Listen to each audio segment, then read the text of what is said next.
Assalamualaikum warahmatullahi wabarakatuh. Selamat bergabung kembali pada Info Kampus di Sasmita Jaya TV. Bersama saya Eka Margianti yang akan menemani Anda dalam Info Kampus edisi Minggu 10 April 2022. Berikut cuplikan berita utama dalam Info Kampus kali ini. Lembaga Penjaminan Mutu Universitas Pamulang menyelenggarakan workshop penyusunan instrumen akreditasi melalui Lamdik. Sastra Indonesia Universitas Pamulang menyelenggarakan pengabdian kepada masyarakat bersama Karot Global Korea Selatan. Program Studi Sekretari D3 Universitas Pamulang menyelenggarakan PKM Internasional.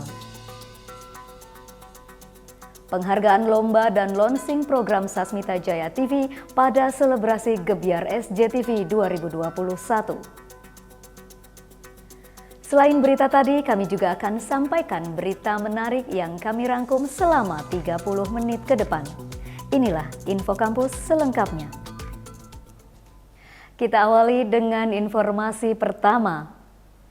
Lembaga Penjaminan Mutu Universitas Pamulang menyelenggarakan workshop penyusunan instrumen akreditasi melalui Lembaga Akreditasi Mandiri Pendidikan atau Lamdik pada 29 Maret 2022. Workshop berlangsung di ruang telekonferensi Kampus 3 Universitas Pamulang, Buaran, Kota Tangerang Selatan.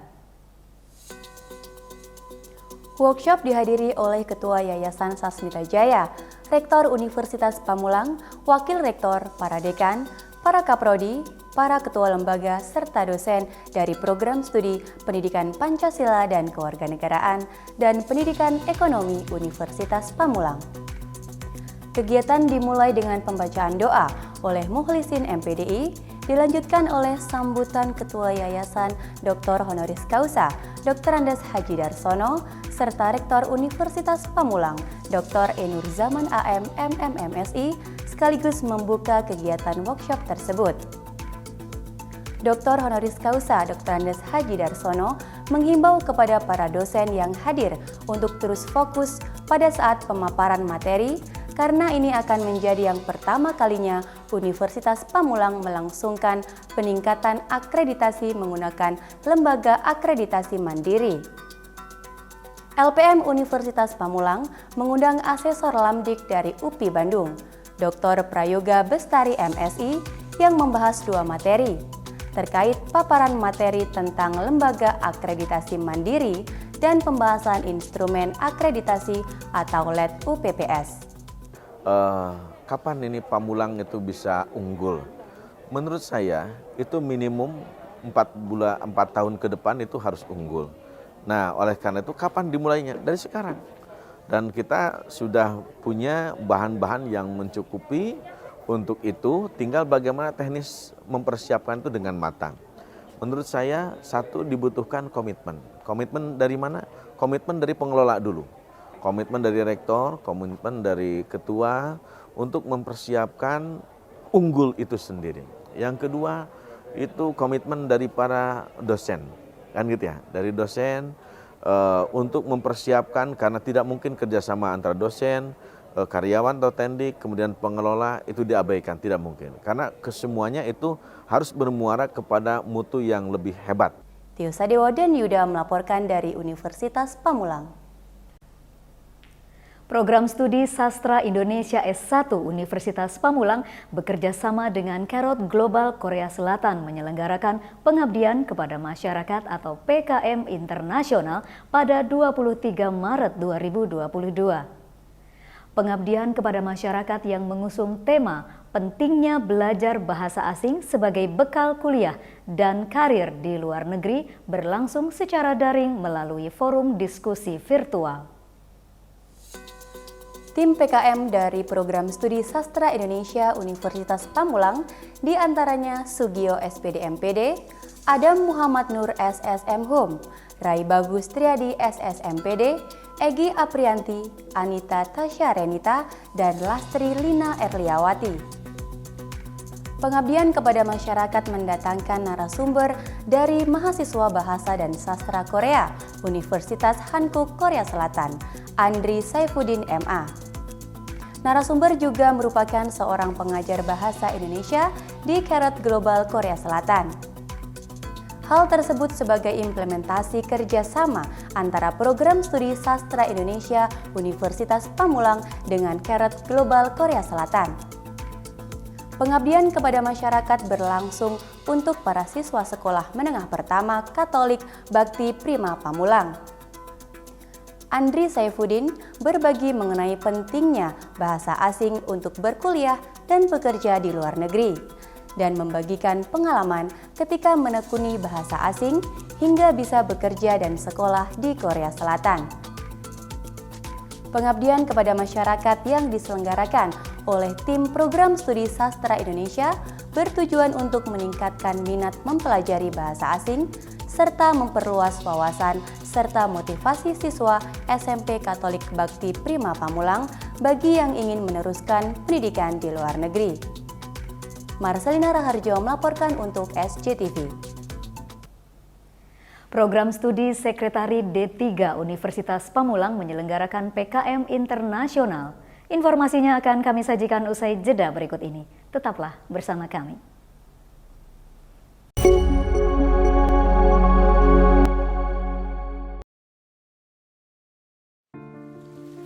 Jutaan manusia telah dan masih berjuang melawan COVID-19 di Indonesia. Banyak yang selamat, tapi ada yang meninggalkan kita. Bukan untuk menunggu giliran, tapi bagaimana untuk terus bertahan, menjaga kesehatan.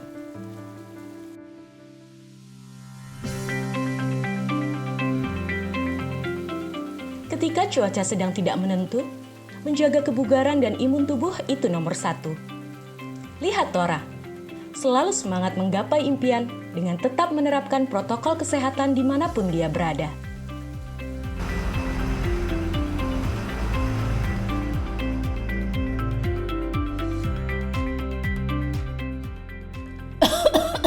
Inilah pentingnya untuk tetap waspada, dapat mencegah kita tertular virus COVID-19. Juru sakti 3M. Mencuci tangan, memakai masker, dan menjaga jarak. Inilah juru sakti mencegah penularan COVID-19.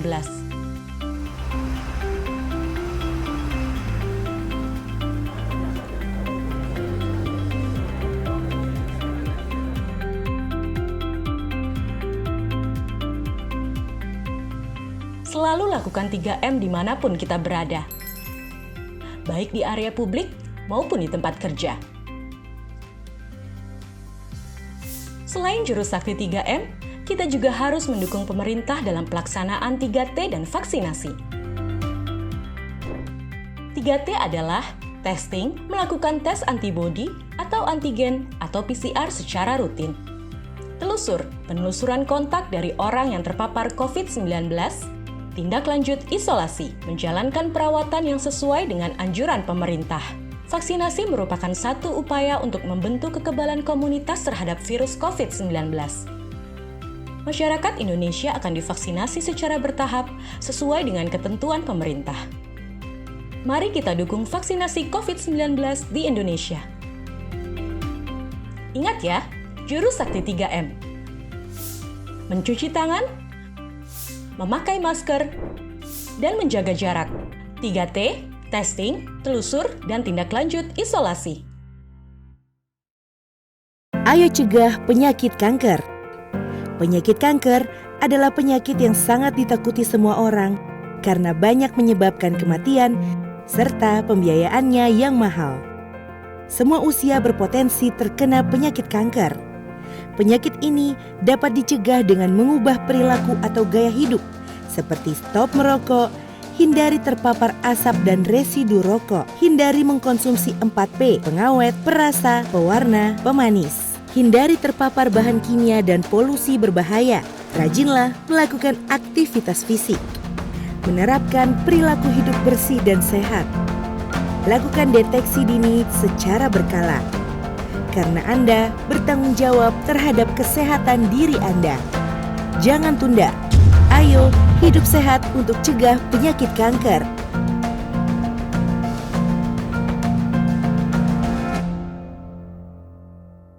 Hai semua, pada tahu nggak penyakit apa yang masuk di jajaran perawatan termahal? Jawabannya adalah talasemia. Talasemia adalah penyakit tidak menular yang berupa kelainan darah turunan, di mana usia darah merah lebih pendek dari normal. Jadi, sel darah merah mudah rusak dan penderita harus transfusi darah seumur hidup. Talasemia diturunkan kalau pembawa gen punya anak dengan sesama pembawa gen juga. Makanya, deteksi dini deh, biar tahu kita punya gen talasemia apa enggak.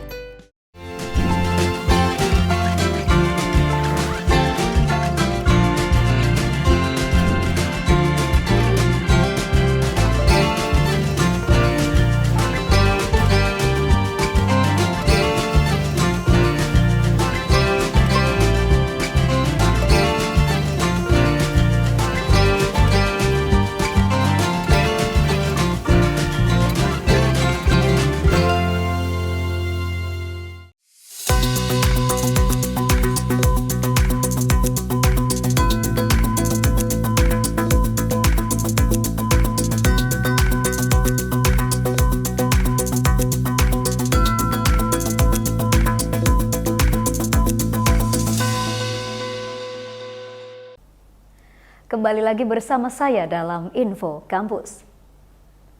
Dosen Program Studi Sekretari D3 Fakultas Ekonomi dan Bisnis Universitas Pamulang menyelenggarakan International Community Service atau pengabdian kepada masyarakat tingkat internasional pada 24 Maret 2022.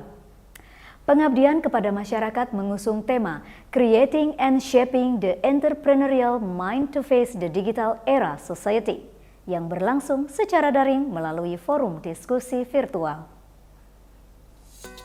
Pengabdian kepada masyarakat, dosen Prodi Sekretari D3 Universitas Pamulang bekerja sama dengan Fox Information System Pty Ltd Australia dengan mengundang pelaku usaha UMKM di wilayah Tangerang Selatan.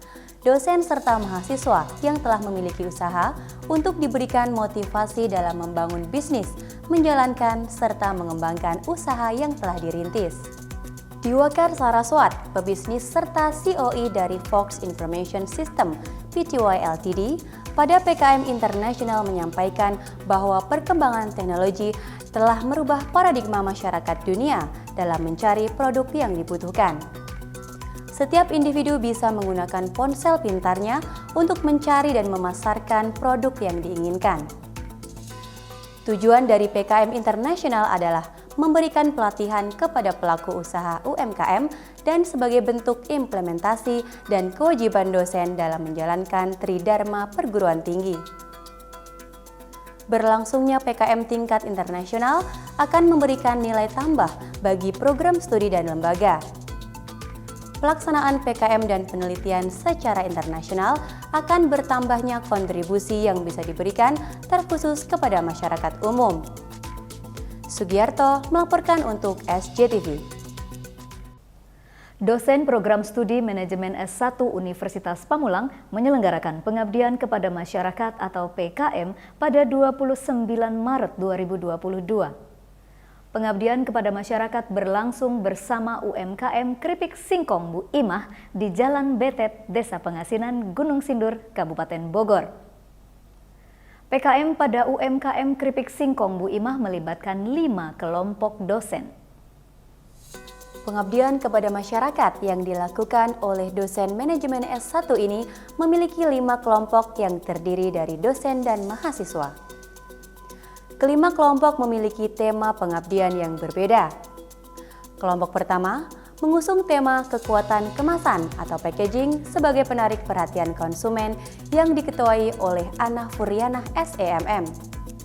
Kelompok kedua mengusung tema inovasi keripik singkong untuk meningkatkan pendapatan yang diketuai oleh Fakung Rahman SEMM. Kelompok ketiga mengusung tema kreativitas dan inovasi produk keripik singkong yang diketuai oleh Reni Hindriari SEMM. Kelompok keempat mengusung tema cara membuat iklan suatu produk yang diketuai oleh Iskandar Zulkarnain SSMUD MA. Kelompok kelima mengusung tema Time Management untuk Ibu Rumah Tangga yang diketuai oleh Haidilia Maharani Esos MM. Kegiatan PKM tersebut tidak hanya datang ke tempat UMKM keripik singkong Bu Imah, tetapi juga langsung melihat proses produksi dari keripik singkong Ibu Imah. Selain observasi, para dosen juga melakukan pemaparan materi terkait tema-tema yang mereka usung kepada para ibu-ibu dan juga karyawan yang berada di sekitaran tempat usaha. Produksinya bagaimana, kemudian kemasannya seperti apa, rasanya bagaimana Ibu untuk keripik di Ibu ini ciri khasnya? Untuk selama ini keripik singkong yang saya produksi memang berbeda dengan yang biasa gitu ya. Pertama, dalam produksi kami memang masih menggunakan secara alami. Pertama, dalam menggoreng singkong itu memang masih pakai kayu gitu. Jadi betul-betul alami. Kemudian yang kedua, dari keripik singkong ini cara kami produksi supaya singkong itu memang bisa terasa enak ya. Terasa enak dan renyah gitulah ya, renyah. Iya. Itu memang dari cara menggoreng gitu. Dari cara menggoreng. Cara menggorengnya. Iya. Yang pertama memang dalam cara menggoreng itu kita nggak boleh nggak boleh seenaknya gitu ya. Memang ada cara-cara tersendiri gitu ya. Cara-cara tersendiri. Ya, pertama memang dari suhu kepanasan minyak. Oh gitu ya Bu ya. Minyaknya mesti panas. Keduanya juga memang apinya nggak boleh terputus. Oh nggak boleh terputus. Nggak boleh terputus. Tio Sadewo dan Marzuki melaporkan untuk SCTV. Sastra Inggris Universitas Pamulang menyelenggarakan diskusi lintas perspektif. Informasinya akan kami sajikan usai jeda berikut ini. Tetaplah bersama kami.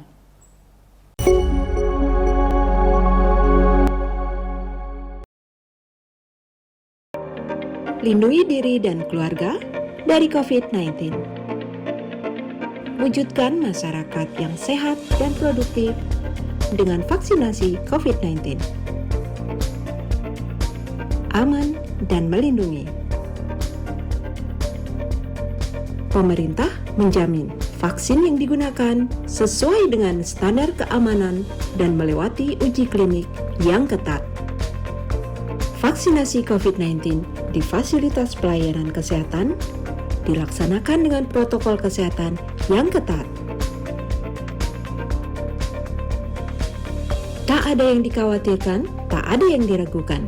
Siapkan diri untuk vaksinasi COVID-19 yang aman untuk lindungi keluarga kita, lindungi masa depan anak kita, lindungi ibadah kita.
kembali lagi bersama saya dalam Info Kampus. Sastra Inggris Universitas Pamulang bekerja sama dengan kliksaja.co, ULCE, dan Bakhtin Institute for Language and Cultural Studies menyelenggarakan forum diskusi lintas perspektif pada 31 Maret 2022. Forum diskusi lintas perspektif Thinkers Talk mengusung tema Sistem Functional Linguistics, teori dan praktiknya dalam penelitian bahasa. Diskusi lintas perspektif berlangsung secara daring pada forum diskusi virtual. Thinkers Talk merupakan e-forum diskusi lintas perspektif sastra Inggris Universitas Pamulang yang mewadahi kalangan akademisi dengan berbagai latar belakang keilmuan budaya, terutama dari latar belakang sastra, linguistik, dan ilmu budaya. Forum tersebut difokuskan untuk mendiskusikan berbagai tema kebudayaan dengan beberapa pendekatan dan sudut pandang keilmuan linguistik, sastra, dan ilmu budaya. Peserta dalam diskusi lintas perspektif terdiri dari mahasiswa serta dosen dengan latar belakang berbagai disiplin ilmu. Pembicara pada diskusi lintas perspektif, Sukma Septian Nasution SPD MPD, mengulas mengenai cara kerja analisis fungsional dalam penelitian bahasa. Nasution juga mendefinisikan sistem functional linguistics sebagai sebuah pendekatan bahasa yang digunakan untuk menganalisis bagaimana bahasa dipakai dalam berbagai konteks dalam interaksi sosial dalam kehidupan, dalam bentuk ujaran maupun tulisan. Diskusi berlangsung dengan baik dipandu oleh Purwanti Taman SPD MPD. Serta tujuan dari diskusi ini bertujuan untuk meningkatkan kemampuan penelitian kebahasaan mahasiswa dan dosen dan mengenakan satu pendekatan baru bagi tradisi penelitian linguistik di Sastra Inggris Universitas Pamulang. Abdul Aziz melaporkan untuk SCTV.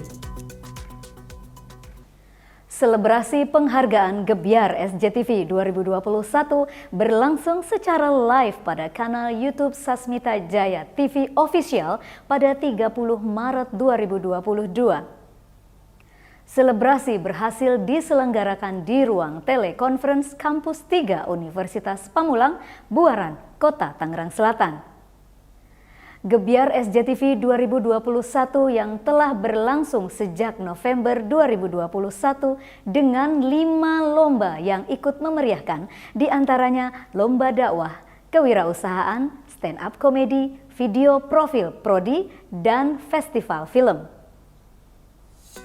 Selebrasi penghargaan Gebyar SCTV 2021 diselenggarakan dalam rangka puncak penghargaan kepada pemenang lomba, launching program baru SCTV, serta bertepatan pada Hari Film Nasional. Kategori lomba dakwah juara terbaik dimenangkan oleh Lili Eli Wahyudin dan juara favorit Shibran Malasi. Kategori lomba kewirausahaan juara terbaik dimenangkan oleh Mini Churros Rainbow dan juara favorit Ketoprak Cihuy. Kategori lomba stand up comedy juara terbaik dimenangkan oleh Eval Sudando dan juara favorit Yuno SC Nordam. Kategori lomba video profil prodi juara terbaik dimenangkan oleh video profil program studi Teknik Informatika S1 Universitas Pamulang dan juara favorit video profil program studi Pendidikan Pancasila dan Kewarganegaraan S1 Universitas Pamulang.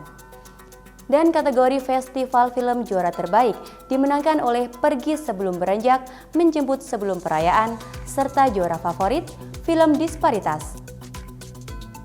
Sasmita Jaya TV juga merilis program baru, diantaranya program KUM yang bekerja sama dengan Lembaga Kajian Keagamaan Universitas Pamulang, program Farmatok, dan Sapanakes yang bekerja sama dengan Sekolah Tinggi Ilmu Kesehatan Widya Dharma Husada Tangerang, serta program Kirani yang bekerja sama dengan alumni unggulan dari Universitas Pamulang.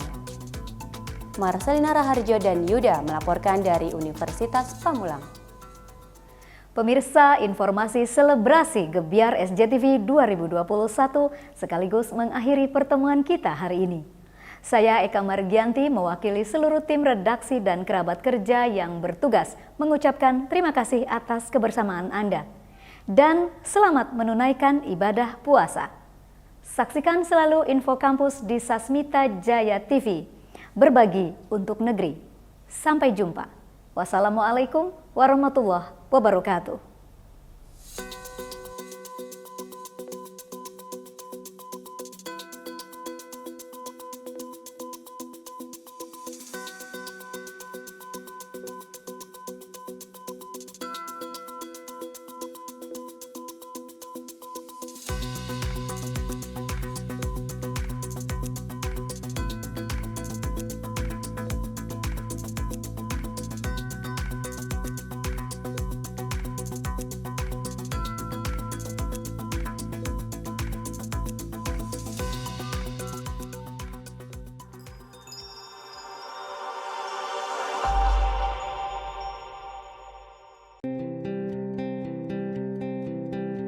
Talasemia adalah penyakit kelainan darah, di mana umur darah 2-4 kali lebih pendek dibanding darah normal. Penyebabnya karena hemoglobin tidak terbentuk dengan sempurna, sehingga sel darah merah menjadi mudah rusak dan penderita mengalami kekurangan darah. Akibatnya, penderita harus mendapat transfusi darah secara rutin selama seumur hidup. Jika satu orang bisa donor darah 4 kantong dalam 1 tahun, setidaknya dibutuhkan 12 orang untuk mencukupi kebutuhan darah penderita talasemia selama 1 tahun. Faktanya, setiap 250 ml darah yang ditransfusikan akan membawa sekitar 250 mg zat besi, sedangkan untuk kebutuhan normal tubuh hanya 1-2 mg per hari. Akibatnya, terjadi penumpukan zat besi dalam tubuh dan bisa menyebabkan gagal jantung, pembekakan hati, dan limfa. Setiap 3 jam ada 1 anak yang menderita talasemia. Dalam 1 tahun diperkirakan akan ada 2.500 anak yang menderita talasemia. Angka ini akan terus bertambah setiap tahunnya. Diperkirakan tahun 2020 nanti lebih dari 20.000 anak Indonesia menderita talasemia. Ini 2 kali lipat dari jumlah kelahiran bayi di Indonesia setiap hari, atau hampir 4 kali lipat dari jumlah penderita talasemia saat ini. Talasemia terbagi menjadi 2, talasemia mayor dan talasemia minor. Talasemia mayor adalah orang yang menderita penyakit talasemia, sedangkan talasemia minor hanya sebagai pembawa gen talasemia dengan gejala anemia ringan, sehingga mereka tidak perlu pengobatan talasemia. Secara fisik, pembawa talasemia tidak dapat dibedakan dengan manusia yang memiliki sel darah normal. Mereka bisa bekerja, menikah, dan melakukan aktivitas lainnya, bahkan mampu mendonorkan darah. Talasemia bisa dicegah dengan cara menghindari pernikahan sesama pembawa talasemia. Bagaimana cara mendeteksinya? Satu-satunya jalan adalah dengan screening darah untuk mengetahui apakah normal atau pembawa talasemia. Bagaimana mekanisme penurunannya? Talasemia diturunkan dari orang tua kepada anaknya. Jika sesama talasemia mayor menikah, mereka akan melahirkan 100% anak talasemia mayor. Jika talasemia mayor menikah dengan pembawa talasemia, maka akan melahirkan 50% anak talasemia mayor. Jika sesama pembawa talasemia menikah, maka akan melahirkan 25% anak talasemia mayor. Akan tetapi, jika pembawa talasemia menikah dengan pasangan normal, maka tidak akan melahirkan anak talasemia mayor. Begitu juga jika talasemia mayor menikah dengan pasangan normal. Di Indonesia, 6-10 dari 100 orang adalah pembawa talasemia. Jika